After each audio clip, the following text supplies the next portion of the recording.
detik-detik menjelang saya membacakan ijab kabul itu, di detik-detik itu juga saya mendapatkan kabar dia. Sebentar, saya mau ke tempat papa, saya mau sholatkan.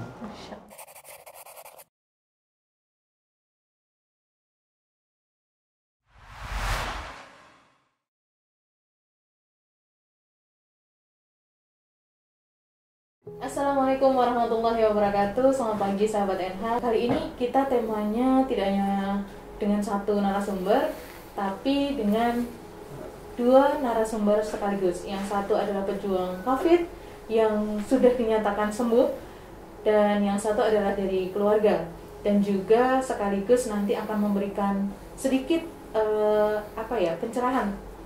Ini berkaitan dengan tema yang sangat-sangat sedang blow up ya. Jadi memang entah konspirasi atau tidak, COVID itu nyata adanya. Baik, di sini ada Dr. Azam sebagai pejuang COVID dan juga presiden di Rumah Sakit Sarjito ya, Dok? Iya. Dan juga Dr. Sagiran. Selamat pagi, Dok. Iya. Saya ke Dr. Azam dulu nih. Gimana, Pak? Haru juga, haru, berkecamuk dan lain sebagainya. Bisa diceritakan, Dok, awal mulanya bagaimana sakitnya itu? Awal mula ya. Iya. Jadi memang COVID ini penyakit yang nyata adanya, dan saya sendiri sudah merasakannya. Selain juga beberapa pasien yang kita dapatkan dengan COVID, memang dia gejalanya agak mimicking, mirip-mirip seperti penyakit yang lain. Jadi kayak kita nggak nyangka kalau itu COVID gitu kan. Nah, awal yang saya rasakan sebetulnya masih cuman batuk ringan aja, batuk kering ringan, dan nggak ada gangguan aktivitas. Saya masih keliling ke sana, keliling ke sini, masih bantu-bantu merawat pasien dan sebagainya. Oke, karena tugas ya, Dok? Karena tugas, ya memang harus seperti itu. Saya obatin dengan obat batuk biasa, vitamin biasa gitu. Nah, kemudian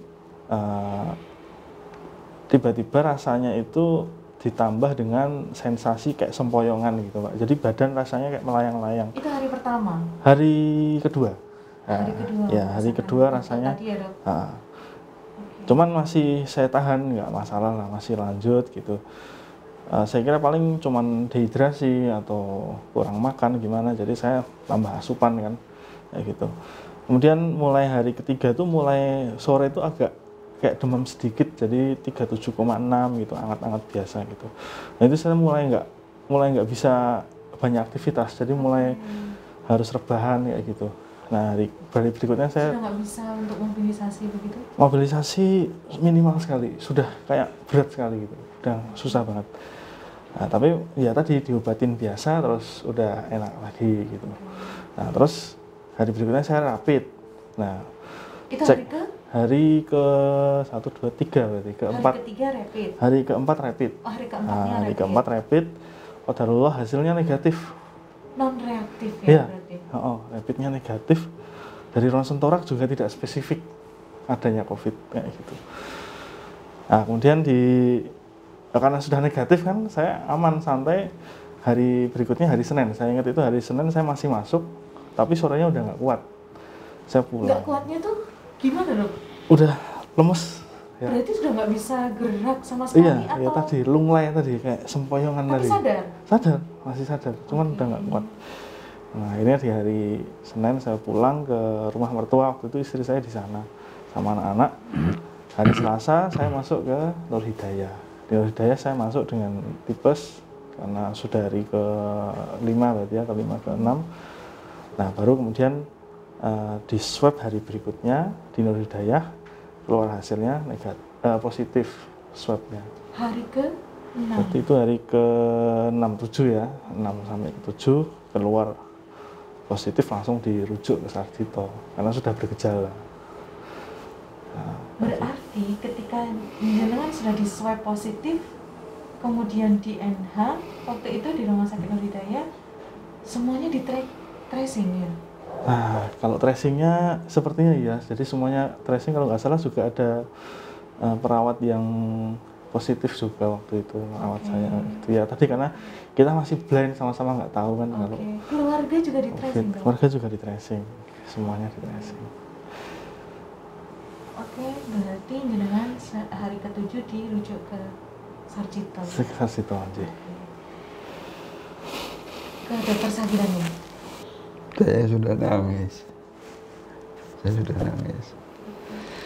Itu hari-hari yang tidak akan pernah saya lupakan.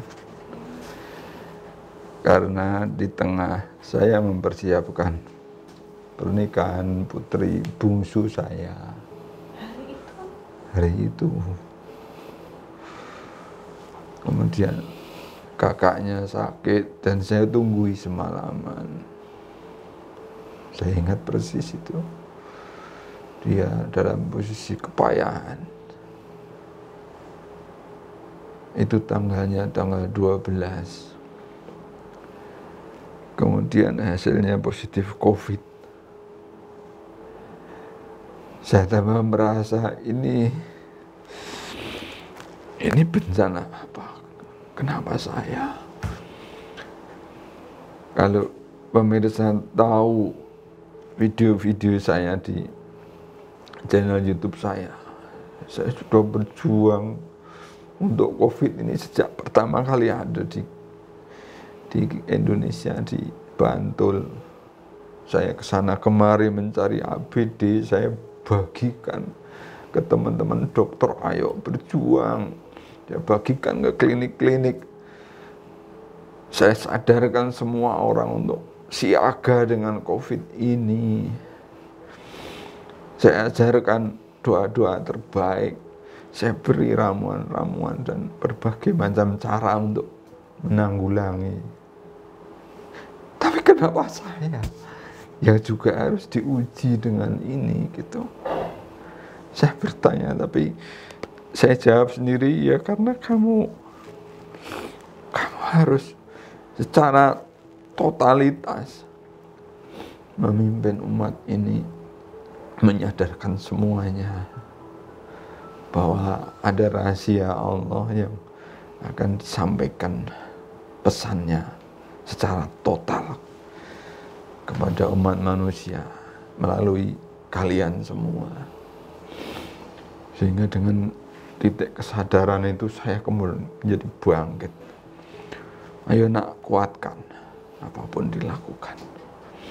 Dia langsung mengatakan begitu terdengar kata positif, Mas Azam siap? Bismillah, Pak, siap. Langsung proses rujukan. Malam itu juga, kalau nggak salah sekitar hampir jam 12 malam sampai ke rumah sakit Sarjito. Dan pagi harinya adalah tanggal 13 Agustus. Kami semua melakukan swab. Saya, istri saya, anak-anak. Karena apa? Mohon maaf dok, dokter sempat nungguin berarti? Saya tidur semalaman bersama dia. Kemudian pagi harinya itu adalah hari Kamis. Pagi-pagi kami swab di rumah sakit Sarjito. Ibu mertua saya, anaknya om-om, terus kakak-kakak saya, semuanya swab. Termasuk mertuanya dia, besan saya. Karena apa? Karena saya harus tahu persis. Dan hari itu hari saya mempersiapkan sekali lagi pernikahan putri bungsu saya untuk tanggal 14-nya. H-1 pernikahan putri bungsu saya. Saya sudah siap-siap membuat surat kuasa bahwa kalau saya dinyatakan positif, pernikahan tetap harus berlangsung. Meskipun saya wakilkan wali nikahnya kepada wali hakim. Tapi alhamdulillah dengan kegelisahan ini dan terus mempersiapkan dan terus mohon ya Allah bimbing kami, malam-malam hari jam 9 yang ditunggu-tunggu belum juga keluar hasilnya. Jam 9 malam sudah saya pasrah dan saya katakan persiapan tetap berlangsung, besok pagi tetap ada acara akad nikah. Saya sudah mempersiapkan, saya tidak bisa hadir.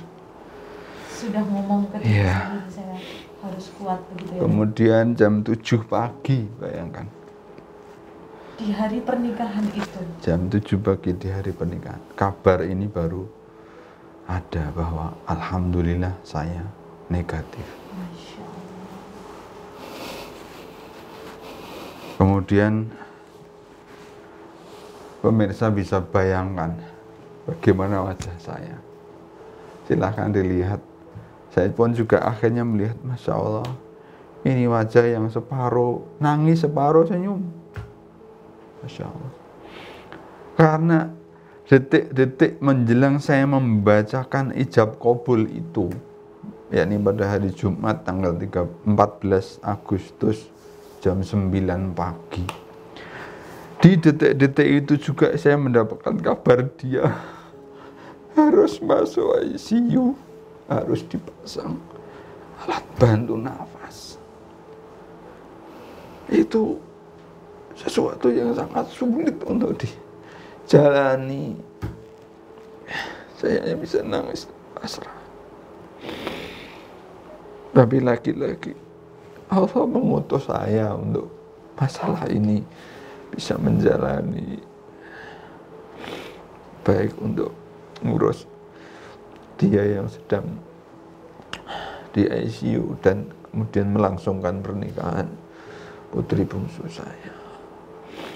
Akhirnya dengan terbata-bata saya ucapkan kalimat ijab kabul untuk putri bungsu saya dan diterima oleh calon suaminya, dan acaranya berlangsung sangat singkat dan kami segera bergegas untuk meninggalkan arena menuju ke rumah sakit karena saya harus menandatangani surat yang menyatakan menyetujui pemasangan alat itu. Dan selanjutnya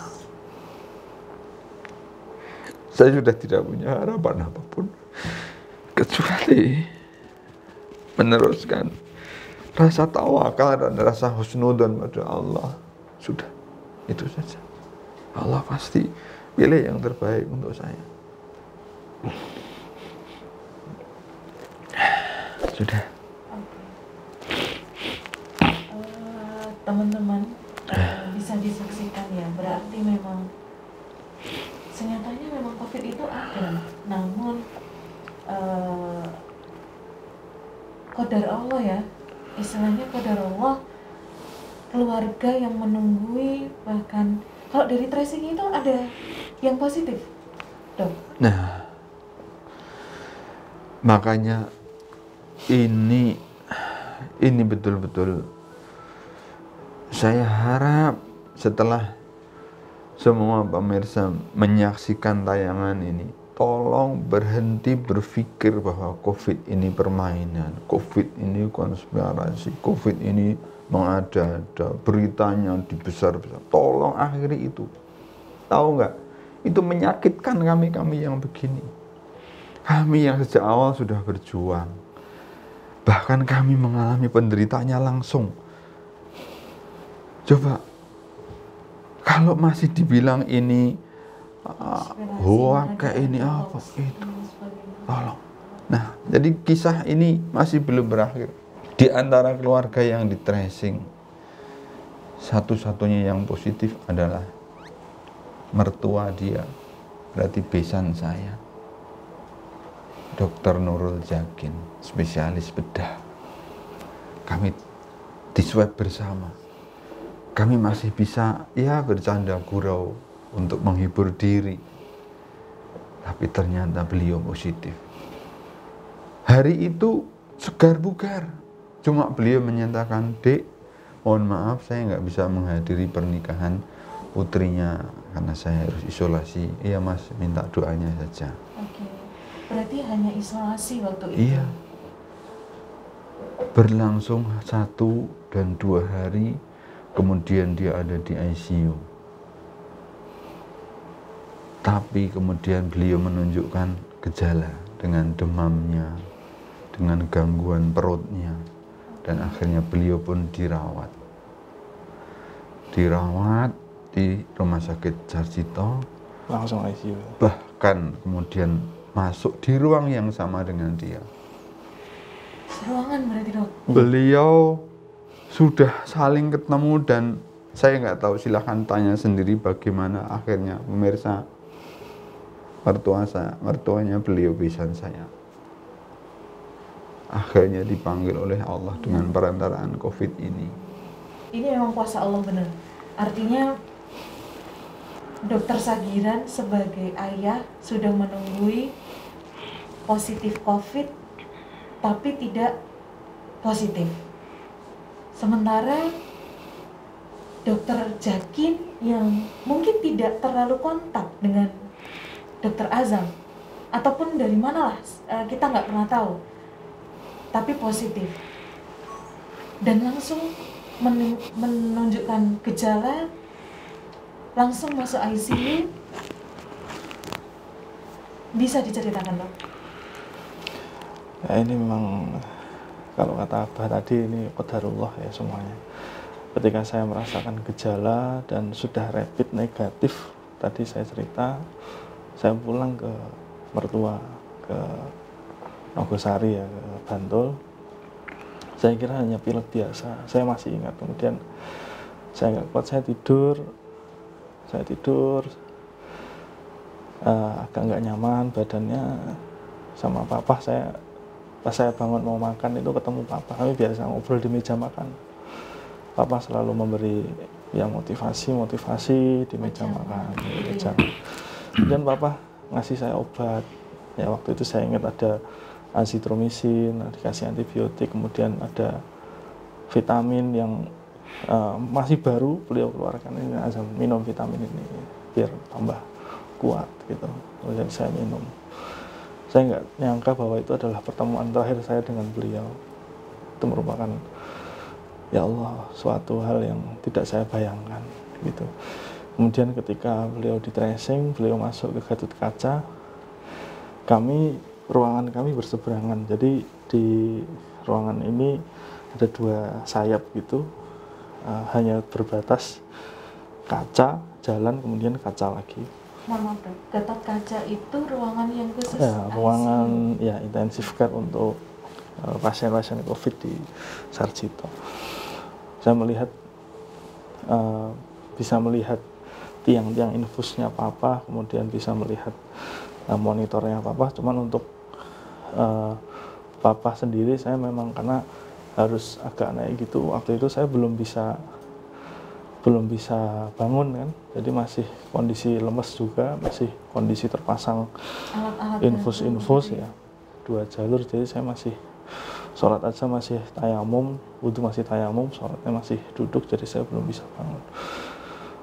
Saya cuma bisa hubungin papa di dalam tuh lewat WA, kami WA-WA-an, saya motivasi, semangat ya Pak gitu, saya minta maaf, saya secara batin saya merasa bersalah, Mbak, karena saya yang bawa virusnya ke rumah kan.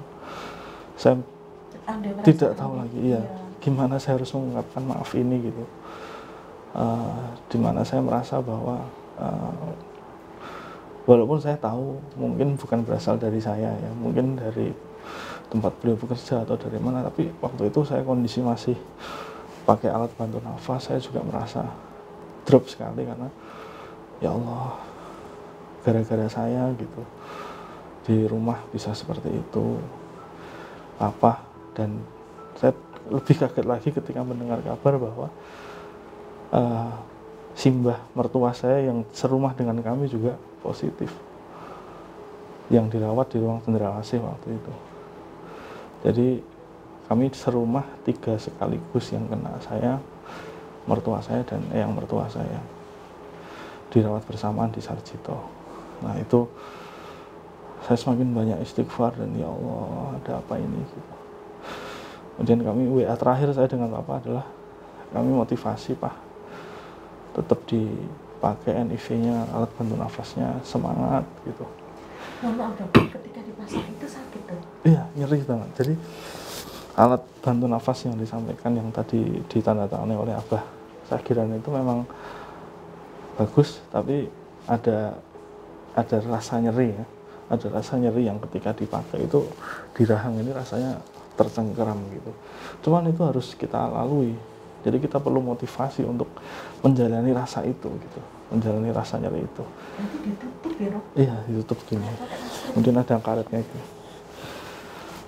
Kayak gitu. Nah, maka dari itu, tapi kan kemudian terus dievaluasi perkembangannya, ada perkembangan atau tidak. Ya qadarullah, karena papa tidak banyak perbaikan, kemudian diberikan pilihan untuk dipasang intubasi atau ditidurkan, kemudian dipasang alat bantu nafas yang intervensi, jadi harus dipasang selang kemudian disambungkan ke ventilator. Nah di situ saya mulai lemes, Pak. Aduh, gitu ya.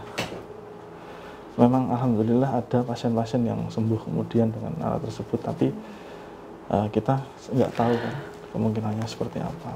Dan kemudian saya lihat banyak perawat yang sudah hadir ke sana, datang, beberapa sudah mulai RJP ya, melakukan RJP. Saya tambah shock, bingung, sampai karena saya nggak bisa tidur waktu itu, saya sampai kecapean, saya ketiduran, bangun-bangun sudah dapat kabar bahwa papa sudah tidak ada. Malam itu saya langsung, Mbak, saya nggak peduli, saya lepas dulu sebentar, saya mau ke tempat papa, saya mau sholatkan. Akhirnya saya, itu ruangan seberangan, Dok? Iya, seberangan. Tapi kita nggak boleh saling, kayak nggak boleh saya ke sana, nggak boleh sebetulnya, karena untuk menghindari infeksi baru kan dari luar kan. Jadi ya, kita harus di ruangan masing-masing gitu, nggak boleh ke sana. Tapi tolong Mbak, saya kepengen sholatkan. Akhirnya karena perawat, ya sempat alhamdulillah diizinkan sama perawatnya. Kita bawa infus, kemudian saya sholatkan. Jadi alhamdulillah saya bisa mempersembahkan doa terakhir saya untuk papa almarhum. Saya menyolatkan di dalam ruangan kaca tersebut gitu. Cuman untuk eyang saya yang juga meninggal di ruangan yang sama, hari yang sama, Dok? beda, di hari beberapa hari kemudian eyang saya juga masuk ke sana. Itu kondisi sudah membaik. Tiba-tiba qadarullah jam malam hari saya pindah bangsal karena sudah dinyatakan baik. Pindah bangsal ke Cendrawasih. Pagi harinya saya dengar kabar bahwa tiba-tiba eyang agak kejang-kejang, kemudian meninggal dunia di ranjang yang sama dengan papa kemarin. Gitu. Innalillahi wa inna ilaihi raji'un. Saya mohon doanya dari para pemirsa sekalian untuk kedua almarhum yang mudah-mudahan syahid. Kita mengulas sedikit ya, Dok. Setelah ini sudah diceritakan banyak hal, mungkin pemirsa juga pengen tahu nih, Dok. Di sana itu benar-benar apakah saling memotivasi, saling ketemu, kondisinya bagaimana, Dok, di ruang ICU sendiri? Di dalam ruang ICU itu seharusnya ada 4 bed ya, Mbak. Cuman jadi waktu saya masuk ada satu lagi pasien yang sudah sembuh, alhamdulillah kami saat ini sembuh? Sudah dinyatakan sembuh. Waktu saya masuk sudah bagus sekali kondisinya. Itu adalah motivasi awal saya. Karena saya melihat dari bapak ini cerita dulu waktu awal masuk juga nggak bisa bergerak bahkan. Kalau mau bisa disebutkan namanya? Saya mohon maaf tidak bisa ya. Karena ini kami kenalan di dalam situ, kemudian alhamdulillah beliau memberi motivasi. Dulu awalnya lebih buruk, lebih parah dari saya, kemudian sekarang bisa. Saya lihat sendiri beliau rajin sholat, bisa wudhu di wastafel, bisa sholat dengan berdiri dan sebagainya. Itu jadi motivasi awal saya. Ya Allah, saya kepengen seperti bapaknya, bisa wudhu lagi, bisa sholat lagi. Karena waktu itu saya baru bisa sholat di atas bed kayak gitu. Sehingga walaupun saya belum bisa waktu itu, saya minta dikirim sama abah tolong kirim sajadah gitu. Padahal waktu itu saya belum bisa sebetulnya. Cuman itu jadi motivasi saya kayak gitu. Karena tidak lama kemudian beliau pindah bangsal dan dinyatakan sembuh, bisa pulang. Kayak gitu, Pak. Berarti poinnya adalah ada di motivasi tadi ya, Dok. Ya. Bagaimana seorang pejuang COVID itu harus mengalami alat bantu pernafasan, kemudian mengalami sesek, hampir tadi yang diceritakan ada yang kejang, ada yang sampai pokoknya sempoyongan dan lain sebagainya. Alhamdulillah semuanya memberikan motivasi, banyak sekali yang memberikan lewat WhatsApp, ya, terutama Abah dan Umi mertua, kemudian istri saya sendiri adalah mereka yang paling banyak menguatkan saya dari segala aspek, ya, terutama juga dari para guru-guru saya di Sarjito juga semuanya menanyakan kabar, memberikan doa yang terbaik. Saya sangat appreciate dan sangat berterima kasih kepada guru-guru dan teman-teman, dan juga pasti semua teman-teman di luar yang tidak bisa saya sebutkan satu demi satu, semuanya memberikan motivasi. Dan yang jelas juga dari waktu itu kami kemudian, ya, alhamdulillah dengan perantaraan handphone bisa melihat YouTube kajian-kajian Ustadz kita, banyak motivasi dari situ. Sahabat NH, apabila ini kita gambling, ya dok, artinya ketika ada pejuang COVID di sana yang sedang berjuang, terutama dokter Sagiran sebagai keluarga, apa yang mau disampaikan dok? Artinya keluarga harus bagaimana, kemudian untuk memberi motivasi yang penuh sekali, atau bagaimana, monggo disampaikan dok? Iya, sekali lagi bahwa Allah tidak salah pilih untuk memberi qadha dan qadar kepada hambanya. Kalau dikembalikan kepada dalil awal, la yukallifullahu nafsan illa wus'aha. Jadi apa yang menimpa ini sudah dipastikan bahwa kita juga kuat untuk menjalani. Enggak elok rasanya saya yang seorang dokter, beberapa jamaah juga menyebut saya itu ustadz, kemudian saya juga aktivis, mendapatkan cobaan ini kok tidak bisa menjalani dengan sebaik-baiknya. Nah, yang pertama kali adalah ketahanan keluarga. Jangan sampai ada salah-salahan, salahnya kamu, salahnya ini, dan seterusnya. Itu awal mula dari kelemahan, keterpurukan selanjutnya kalau dalam sebuah keluarga itu tidak punya ketahanan yang prima. Harus bersatu. Iya. Satu frekuensi begitu. Akhirnya kami membagi tugas. Yang kalian ngurusi ini dan seterusnya, semuanya terbagi dengan baik. Terus yang fokus ngurusi yang sakit seperti apa dan seterusnya. Nah, yang kedua, kita harus memilih cara, ya, menangani ini. Pemirsa sekalian, tidak tertutup informasi bahwa banyak cara orang menangani, dengan herbal, dengan ramuan ini itu, minuman ini itu, cara-cara ini itu dan seterusnya. Saya berterima kasih juga kepada sahabat-sahabat yang mengirimkan itu semua untuk kami. Ya. Nah, ini sampai macam-macam sudah. Saya tidak usah sebut karena memang demikian banyaknya. Tapi begini saya jawabnya. Tolong kasih doa terbaiknya. Kalau perlu wasilah amal kebaikan untuk kesembuhan anak saya. Kalau yang berwujud materi, mohon maaf saat ini kami sedang ada di rumah sakit dengan penanganan protap medis. Misalnya ada yang memberi minuman tertentu, ya, akhirnya yang bisa masuk hanya minuman air zam-zam, yang selainnya masih belum bisa masuk. Itu contohnya. Berarti beliau mengkonsumsi zam-zam setiap hari? Iya, setiap hari. Jadi kami meyakini sebagaimana kita semua paham bahwa air zam-zam adalah syifaan min kulli da', ya, jadi obat untuk segala macam penyakit. Nah, itu contohnya kami masukkan. Karena yang kami pilih adalah medis. Oke, berarti ya, medis dengan terapi air zam-zam. Ya. Kemudian yang ketiga adalah terus memompa keyakinan itu. Nah, kepada dia saya mendapatkan share-sharean dari banyak pihak tentang mukjizat sujud, ya, proning, yang kemudian beliau mempraktekkan. Ya, dan ini indah sekali. Saya bertanya, bagaimana cara kamu mempraktekkan? Padahal dalam keadaan menggunakan alat bantu nafas. Nah, beliau cerita, saya satukan 3 waktu. Waktu makan, waktu sholat, dan waktu exercise.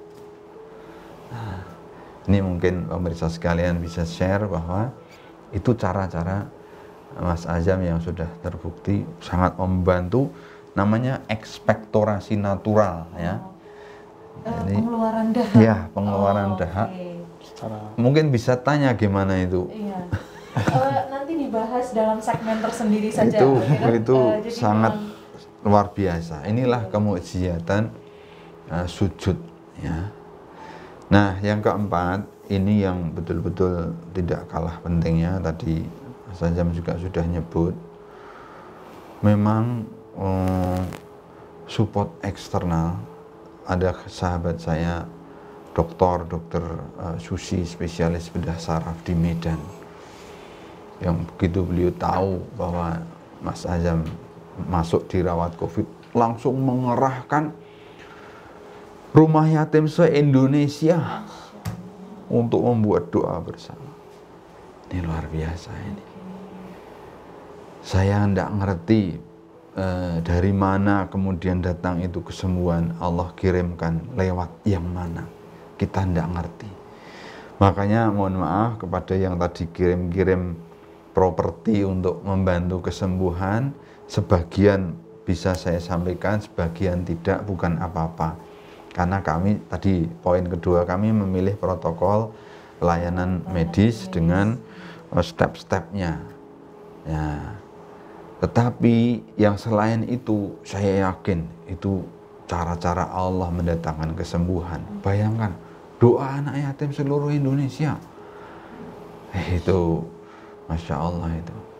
Nah, makanya saya kembali meyakinkan kepada seluruh keluarga yang mungkin saat ini masih merawat anggota keluarganya, jangan berkecil hati, ya. Jangan pesimis, jangan menyalah-nyalahkan, jangan juga, mohon maaf, ngawur, ya, menggunakan ini.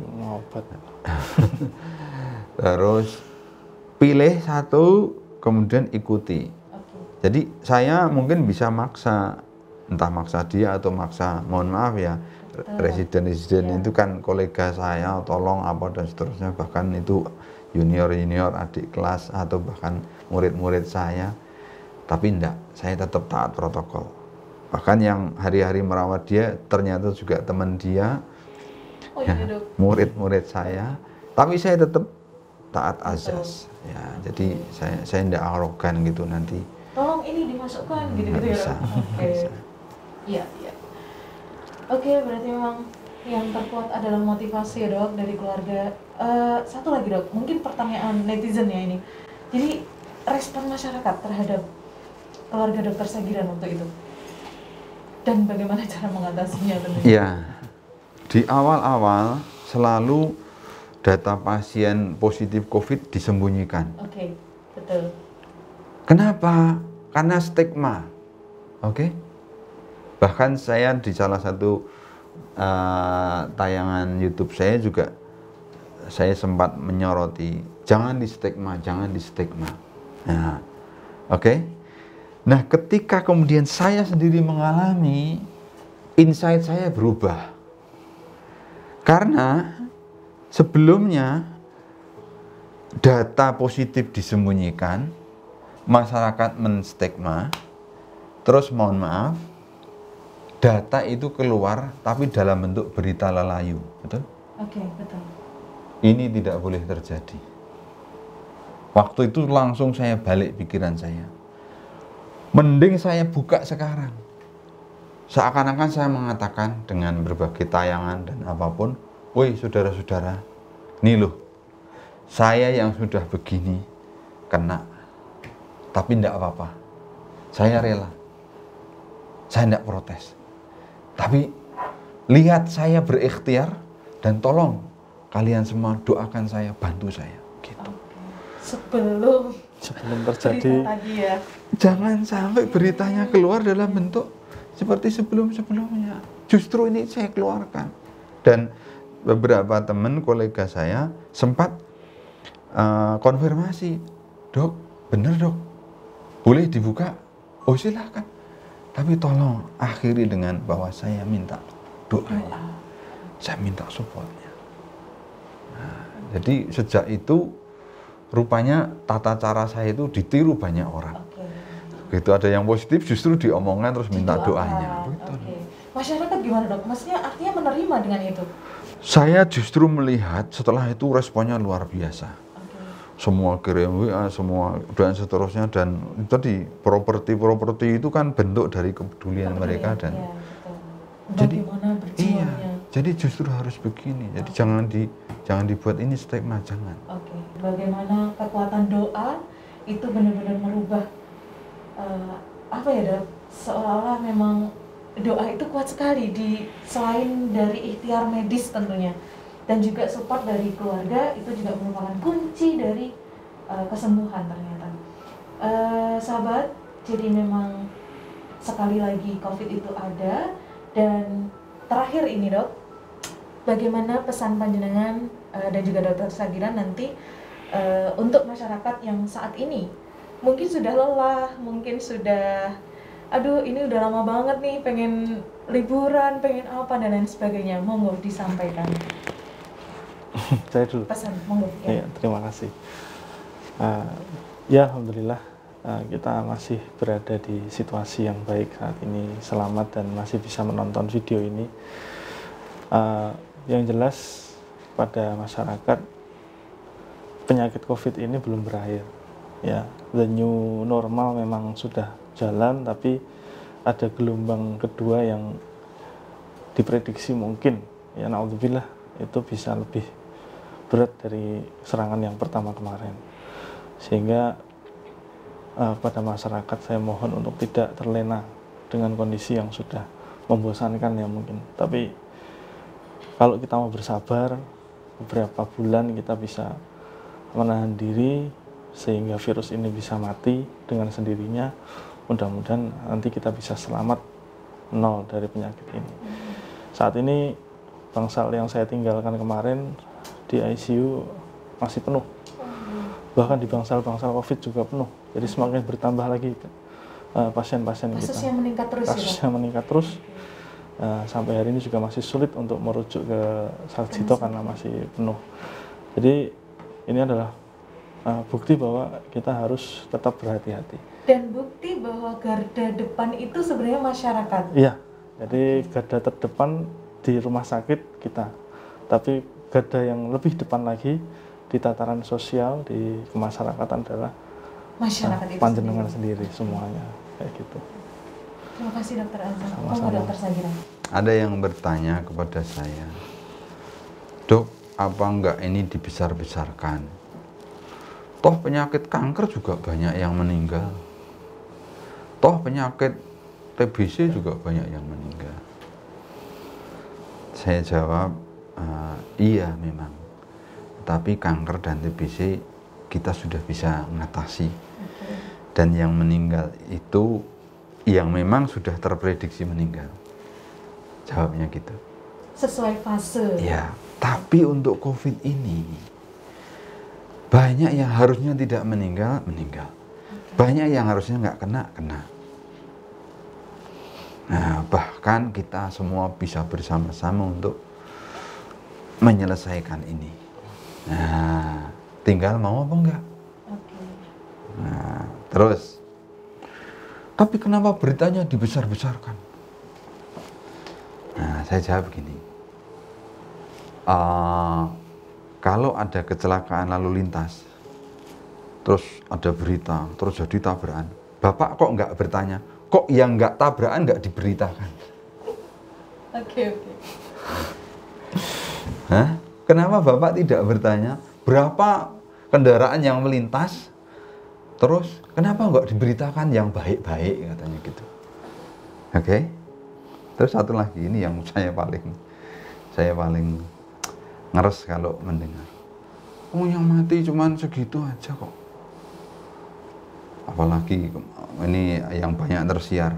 Kalau dokternya mati masih punya dokter yang lain dan seterusnya atau misalnya ada berita-berita kayak gitu. Itu juga sangat. Nah, saya bilang gini jawabnya, Pak, bagi seorang satpam, kalau ada maling masuk kantor yang dia jaga, terus mengambil satu barang saja, boleh nggak si satpam itu mengatakan, Allah wong yang hilang cuma satu kok? Tentu tidak. Iya. Oke. Jadi tolong berhenti ngomong yang nggak nalar seperti itu. Jadi kami itu sebagai dokter, kami itu berpikir keras dan bekerja keras bagaimana menghentikan ini. Jangan malah dilemahkan dengan stigma ya kayak begitu-begitu. Itu kalimat-kalimat yang Allah wong cuman gitu, kok cuman gitu. Satpam itu kalau ada maling masuk satu, tetap hilang, Dok. Mungkin dia bisa dipecat. Hah? Anda mau apa misalnya Anda yang jadi majikannya, terus satpamnya jawab, oh apa-apa Pak, yang hilang cuma satu kok. Oh ya nggak bisa. Gitu ya. Jadi ayo masyarakat yang wise, yang bijak menghadapi ini, ya. Apalagi sampai memblow up, wah itu dokternya atau institusi ID itu manja biar dapat penghargaan, biar waduh itu. Kasusnya di blow up supaya dapat suntikan dana begitu ya, Dok. Aduh, ngeri sekali itu kalimatnya. Oke, terima kasih Dokter Sagiran, Dokter Azam. Semoga tayangan ini bermanfaat untuk sahabat NH semuanya dan bagi para pejuang COVID yang sedang menonton video ini, semoga ini memberikan motivasi bahwa ternyata memang pejuang COVID itu bisa sembuh. Oke, dan untuk masyarakat tetap patuhi protokol karena garda terdepan yang paling depan adalah masyarakat itu sendiri, dan kita sebagai masyarakat yang baik tentunya harus mematuhi aturan yang sudah berlaku. Baik, saya Anvalia, saya tutup wawancara kali ini. Terima kasih Dokter Azam, Dokter Sagiran. Sampai ketemu di podcast selanjutnya dan juga di talk show selanjutnya. Wassalamualaikum warahmatullahi wabarakatuh.